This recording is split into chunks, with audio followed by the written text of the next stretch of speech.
better than I expected. Hello everyone, this is the LEGO Technic rendition of the McLaren Senna GTR, a car that in real life you cannot drive on any street anywhere legally. The model, on the other hand, you can drive wherever you want, although I still wouldn't recommend that you take it out into the street. Here's a quick size and scale comparison so you can see this is a medium-small model for a Technic, comparable to the Corvette ZR1. Now, declaring my own bias here a little bit, I personally am not the biggest fan of the look of the Senna GTR, and specifically this one. So this specific livery that they came up with. Some of the others just look a lot better to me, and the more limited edition GTR LMs especially just really speak to me. I think that I personally like the base, as much as you can call a Senna, a base Senna at all. I think I like the base one a little bit better, mostly because of the color scheme and the color blocking. But you can get past that, right? I mean, some people will like this quite a lot, but I can get past what I thought about the livery and the overall look of this car, this specific car in real life. When I start looking at the lines, I start looking at the physical shapes that are here, the physical design of the bodywork, how this was all put together in Technic form, and it's actually pretty good. It's definitely a lot better than I personally expected it to be, based on just taking a look at the photographs early on. The building process was pretty good, pretty enjoyable. It felt right, had good use of pieces, and at the end of the day, it's a pretty handsome model car toy. You know, it doesn't come anything close to a scale model that you would want to display on a shelf and just enjoy the look of the real car in small form, but it captures enough of it, and I think is an appropriate compromise for something that is a Technic set, you know, where the focus is on building things with the Technic system of pieces, and also having some functions that you can still operate when it's done. For instance, you got the doors here that open up nicely, like so. I mean, this does not have actual windows, but the way that these are angled, it's very simple how this mechanism is placed in there, but it works well enough.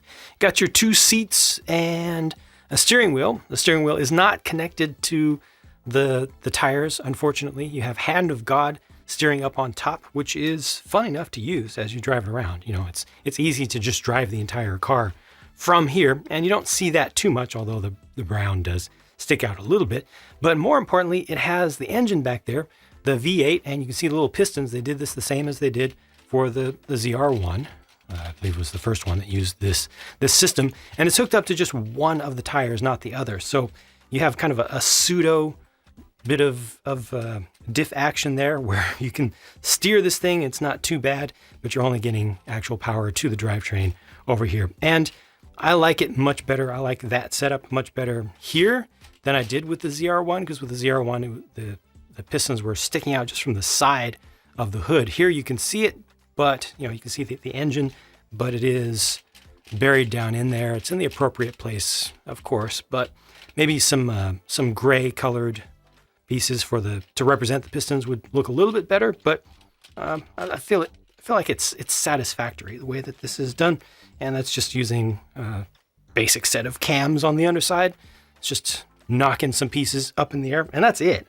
So it really doesn't have a lot in the way of functions. It could have more as a Technic thing. You know, maybe you could be able to lift up the engine compartment cover, or operate a little bit of, you know, adjust your wing angle back here, perhaps. You know, something would have been nice, something extra, but it does feel like enough to me. It doesn't feel disappointing, because ultimately the look is very good. I feel like the balance went a little bit more in favor of the overall appearance this time than the functions, but not too far. Biggest surprise for me with the whole thing is the inclusion of these printed pieces. So on the real car, this specific car with this specific livery, they have actual chrome paint. I believe it's a chrome or a metallic flake, fine metallic flake paint that's applied, not an actual chroming process. But you know, you get some of that effect here, which is nice. But then these pieces are just done with basic gray, and the only other metallic sort of effect that you get is just in the stickers. So there's just a little bit of metallic flake there, but it's not a lot. so it doesn't contrast too much against the plain gray there. I think it's an okay compromise, but that just looks so much better. That finish right there looks so much better than all of this. This kind of steals the show, I'd say. And yes, there are a ton of stickers used throughout this. There need to be, though, for the sake of some form of accuracy to the real thing, to this one specific car. So overall, I am pretty satisfied with this. I like the shaping. I liked the build process. Felt about right to me. Could use some more functions, some more Technic stuff to be sure. Could use a connection, even if they're going to have this, could still use a connection with the actual steering wheel inside of the driver's compartment. These are the handful of leftover pieces, and here's what the sticker sheet looked like. Yeah, that looks really, really, really overwhelming, doesn't it? It didn't feel overwhelming to me. It felt appropriate as I went along. There wasn't any single step where I had to apply a ton of these. They're really spaced out, which makes it feel better, and none of them were particularly difficult to apply. None of them required absolute precise placement either, for fear of completely messing up the look. This set comes with 830 pieces and sells for $50 US, 50. That is surprisingly good and feels to me fairly appropriate for the size of the thing for a Lego model, as Lego stuff goes, I feel like the overall quality here is pretty good. The amount of stuff, the amount of Technic stuff that is here in my hands, relative to what I'm used to from Lego, is good for that price. And of course, the price to part ratio looks amazing, but it is a Technic set. It does have a ton of pins and axle pins and short axles and such. So don't look too much at that price to part ratio as the end all be all for value considerations. But yeah, this is pretty good. I think if you like what it looks like, you'll be pretty happy with it. If you don't like what it looks like, you might be satisfied with it. You might be a little bit disappointed. If you're going for Technic, if you really are into Technic mechanisms and everything, this will probably at best be okay to you, because you get the engine back there. It's only driven from one single tire, though. You have the hand of God steering, and you have the ability to open the doors, and that's it.